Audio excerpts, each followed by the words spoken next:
Voilà, qu'est-ce qui se passe au sein des églises des réveils? Après RSC avec le bicéphalisme qu'il y a d'une part, où nous avons le pasteur Sonny Kafuta, de l'autre part, nous avons le prophète Dodo Kamba. Et nous avons aussi REC. REC, c'est le rassemblement des églises du Congo. Nous avons l'honneur de recevoir un des leurs, le docteur Silas. Bienvenue. Merci Jean-David. Voilà, REC, vous vous sentez différent des autres, différent des RSC, différent des hautes, donc le conseil, le haut conseil des églises et réveils. C'est pas que l'on se sente différent, mais seulement l'on voudrait présenter l'homme de Dieu congolais de manière très différente. On voudrait faire les choses autrement parce que nous estimons que c'est à quoi nous avons assisté jusque-là n'honore ni Dieu, ni l'Église, moins encore la nation. Parce que cette profession pastorale que nous exerçons aujourd'hui est une profession de noblesse, de grandeur. Grandeur dans la mesure où nous sommes appelés à prêcher par l'exemple. Nous sommes appelés à bannir certaines antivaleurs. Si déjà elles sont insupportables dans la société, donc elles ne doivent pas élire domicile dans l'Église. C'est ainsi que nous nous sommes levés pour dire que nous n'allons pas continuer à nous taire, de peur que l'histoire nous condamne demain pour avoir été complices. Donc nous avons mis en place cette structure, les rassemblements des églises au Congo, les REC en sigle, pour pouvoir réunir des hommes de Dieu qui exercent leur ministère ici à Kinshasa, comme au sein de la diaspora, mais qui, comme nous, sont épris de ce souci de pouvoir redorer l'image ternie du pasteur congolais. Voilà, mais avant que ce nom ne sorte, vous étiez en train d'hésiter. C'est Dieu qui vous a révélé ces noms, parce que la dernière sortie médiatique, vous n'avez pas voulu révéler les noms. Ben écoutez, c'était peut-être fait à dessein, c'était une stratégie pour nous. Nous avions jugé qu'il n'était pas opportun pour nous de sortir le nom à ce moment-là. Aujourd'hui, nous sommes fiers de faire ce que nous sommes en train de faire parce que nous croyons que ça sera notre contribution à l'amélioration du statut de l'homme de Dieu que nous sommes, mais aussi pour pouvoir donner à cet homme de Dieu, lui remettre la dignité. Cette dignité qui, pour lui, est d'une grande importance. On n'est pas pasteur seulement parce qu'on n'est pas respecté, parce qu'on est simplement à la tête de l'église. Le pasteur devait être respecté et honoré, et par les fidèles qui fréquentent son église le dimanche, mais aussi par les non-chrétiens qui ne fréquentent pas son église. Donc voilà les soucis qui nous a animés, surtout celui d'accompagner le pasteur dans l'exercice de son ministère. Vous savez, pendant le confinement, nous avons assisté à des scènes vraiment dégradantes, déshumanisantes, dans la mesure où il y a eu des pasteurs qui ont eu du mal, alors vraiment du mal, à pouvoir nourrir leur famille, à pouvoir se nourrir eux-mêmes. Plusieurs sont morts. Plusieurs sont morts parce que nous nous sommes rendus compte que ce pasteur, même si on raconte dans l'opinion publique que ces pasteurs seraient riches, mais en réalité, les pasteurs riches sont une infime minorité. La majeure partie des pasteurs congolais qui exercent dans les grandes villes comme dans le Congo profond sont confrontés, comme tous les autres Congolais, à la précarité et à la pauvreté. Alors, qu'est-ce que vous reprochez?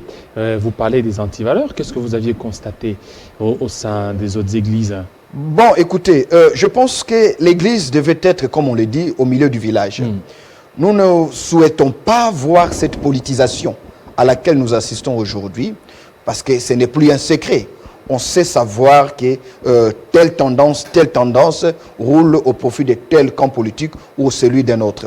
Parce que nous estimons que les politiques devaient être considérés comme des fils spirituels, parce que les pasteurs, les prêtres religieux que nous sommes des pères spirituels.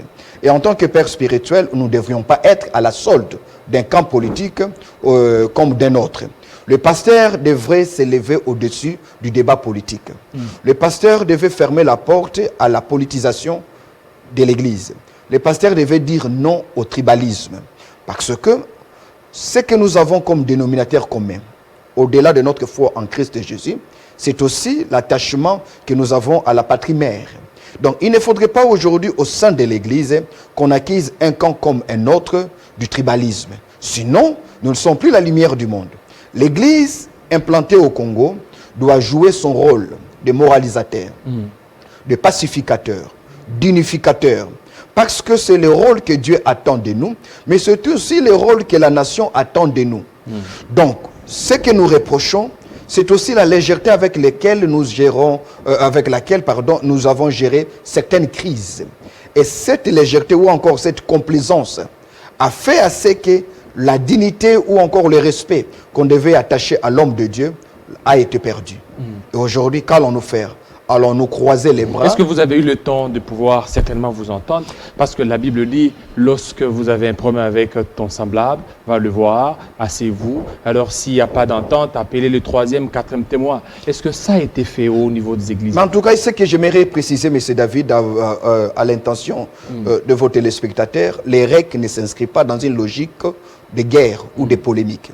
Les REC ne fait la guerre à personne. Et j'aimerais préciser ici, même si l'RSC était resté uni, s'il n'y avait pas ce bifacilisme, les REC auraient existé.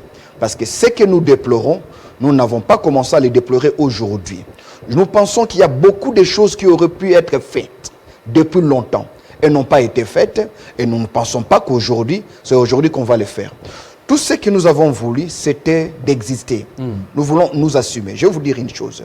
Il est anormal que le pasteur évolue en cavalier solitaire juste parce qu'il a une Bible, juste parce qu'il prétend avoir une onction, alors qu'un médecin est régi par l'ordre des médecins. Peu importe, ce n'est pas le fait d'avoir un diplôme en médecine qui vous donne le droit d'ouvrir un centre hospitalier et de commencer à soigner les Congolais. Un avocat, quand bien même il serait licencié en droit, doit faire son test au barreau et être inscrit dans l'ordre d'avocat. Mais pourquoi les pasteurs doivent fonctionner en électron libre? Ce libertinage-là nous a conduits là où nous sommes aujourd'hui. Nous n'allons pas attendre qu'il y ait une institution étatique pour venir mettre de l'ordre chez nous, parce que nous estimons le nombre d'années que nous avons aujourd'hui dans les ministères suffisent pour que nous puissions nous assumer en tant que responsables. Donc, les REC existent simplement parce qu'il a le souci de voir la corporation pastorale être organisée. Il y a des choses qu'on nous reproche, il y a des choses que l'on pourrait bien éviter. Aujourd'hui, n'importe qui peut se lever un matin, venir sur un plateau de télévision, dire des choses au nom des pasteurs, en bien comme en mal. Il n'y a aucune institution sérieuse qui peut le poursuivre. Alors vous, on ne vous a pas vu en soutane. On a vu dans RSC soutane. Mais c'est un problème, pasteur. Écoutez, l'identité d'un pasteur n'est pas d'abord dans l'accoutrement. Certes, on dit que l'habit ne fait pas le moine. Le moine est aussi quelque part reconnu par l'habit, son habit. Mais je pense que la force d'un pasteur, c'est dans la substance, c'est dans le fond et non pas dans la forme. Je me sens très à l'aise dans mon costume. Mais je n'empêche pas qui que ce soit de s'habiller en soutane. Oui, mais l'accoutrement, cette soutane, ça a été dénoncé. Nous avions cru en 1995, là où, pendant ce temps-là, donc l'Église catholique était vraiment mal réputée. En ces temps-là, on combattait l'Église catholique parce qu'il y avait ces soutanes. Alors aujourd'hui, on revient à... Je le disais sur un plateau de télévision, la crise est d'ordre doctrinal, mais aussi d'ordre identitaire. Le pasteur doit comprendre aujourd'hui que ce qui fait sa force, ce n'est même pas sa cravate, c'est son message. Son message, mais aussi les messages qu'il prêche, mais aussi les messages qu'il vit lui-même. Parce qu'on ne peut pas dissocier les messagers du messager. Donc la force du pasteur n'est pas dans l'accoutrement. Si quelqu'un estime qu'il voudrait s'habiller en soutane, je ne le condamne pas. Mais seulement, je vais dire, la force est dans le fond et non pas dans la forme. Avec une grosse croix, une chaînette là-bas. Ben, chacun est libre. Ce n'est pas une déviation. Bon, non, ce n'est pas une déviation du point de vue doctrinal, mais ça peut être une déviation du point de vue identitaire. Pourquoi? Parce que lorsque le mouvement de réveil est né, elle s'est dissociée de tout ce qui s'attachait à la forme pour cultiver le fond. Donc, je trouve très mal aujourd'hui que l'on pense qu'il faudrait à tout prix s'habiller comme tel prélat pour pour gagner la confiance du public. Non. Les gens croient en nous en tant que religieux, en tant que pasteurs, parce que nous sommes porteurs d'un message authentique, un message véritable qui touche l'homme dans son entièreté, esprit, âme et corps. Les gens croient en nous parce que ce que nous véhiculons par notre message, nous le vivons nous-mêmes. Les gens croient en nous parce que lorsque nous parlons de l'amour du prochain, nous en faisons preuve. Lorsque nous parlons de l'humilité, nous devenons nous-mêmes apôtres de l'humilité. Lorsque nous prêchons les gens qu'il faudrait travailler, nous nous mettons nous-mêmes au travail. Mais ici, je ne voudrais pas polémiquer sur l'accoutrement des pasteurs. Il n'y a pas que le pasteur des églises des réveils qui s'habille comme ça. Il y a aussi des pasteurs d'autres confessions qui ont la latitude de s'habiller comme ils veulent. Oui, mais l'église des réveils, on sait que l'église des réveils, c'est un costume tel que vous êtes là. L'église des réveils... Non, il n'y a pas une loi qui dit que le oui, pasteur... il n'y a pas une loi, mais il y a une tradition. C'est devenu en effet, une tradition. Il y a une tradition. Voilà. Mais il faudrait aussi dire, puisqu'il y a une tradition, cette tradition a fait que nous soyons identifiés d'une certaine manière. C'est ça que j'étais en train de dire aujourd'hui. La crise est à la fois d'ordre doctrinal, parce que nous nous sommes écartés de l'essentiel. Mais elle est aussi d'ordre identitaire, car nous voulons nous conformer aux autres. On ne devient pas fort parce qu'on ressemble aux autres. La force n'est pas dans la ressemblance. La force, c'est dans la différence. Nous devons assumer notre identité. Nous devons assumer notre identité en tant que pasteur, en tant que des hommes spirituels. Lorsque le miracle s'opérait dans les années 80, dans les années 90, ce n'était pas parce qu'on s'habillait comme des prélats catholiques. Voyez-vous? Donc, si quelqu'un estime, néanmoins, qu'il pourrait s'habiller comme cela, il n'y a pas de problème. Mais quant à moi, je me sens à l'aise dans mon costume. Voilà, vous vous sentez à l'aise. Pour terminer avec vous, Rek, comment vous...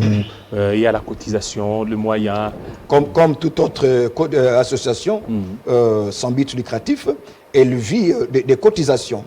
Et depuis... Là, je pense que vous n'allez pas vous diviser, vous partager, surtout si la politique intervient. Non. Surtout, je pense... d'ici là, il y aura les échéances électorales. C'est justement les personnes qui sont là, docteur Silas, pasteur Marcelo, pasteur Ngawala, prophète Jogras.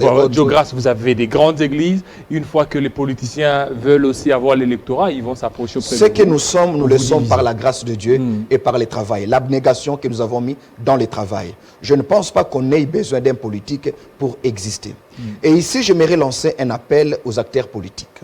La force d'une nation, c'est aussi dans le rôle que l'on laisse l'Église ou la religion jouer. Surtout pour une nation sociologiquement religieuse. Même si du point de vue constitutionnel, nous sommes un pays laïque, mais sociologiquement, le Congo est un pays religieux. Et je pense que l'acteur politique gagnera lorsqu'il cessera de solliciter les pasteurs, non pas pour avoir les conseils, mais pour faire de lui un garçon de course. Cela ne va pas encenser l'Église, cela ne va pas encenser la nation. Et le pasteur, quant à lui aussi, doit refuser toute sollicitation. Parce que l'Église ne doit pas être le prolongement d'un parti politique. L'Église ne doit pas être la caisse de résonance d'une mouvance politicienne. L'Église doit être la voix qui prêche le salut, qui prêche l'amour, qui prêche le travail, qui prêche le développement. Et pour cela, il faudrait que l'acteur politique cesse de se mixer aux choses qui touchent à la religion, mais aussi que le religieux ne cherche pas à faire appel à la politique pour ses propres intérêts. Nous devons placer l'intérêt de Christ au-dessus de tout, mais aussi l'intérêt de l'Église, corps de Christ, au-dessus de tout. Merci beaucoup. C'est moi qui C'est bien dit, pasteur. Tout à l'heure, nous allons changer de chapitre pour parler de la politique.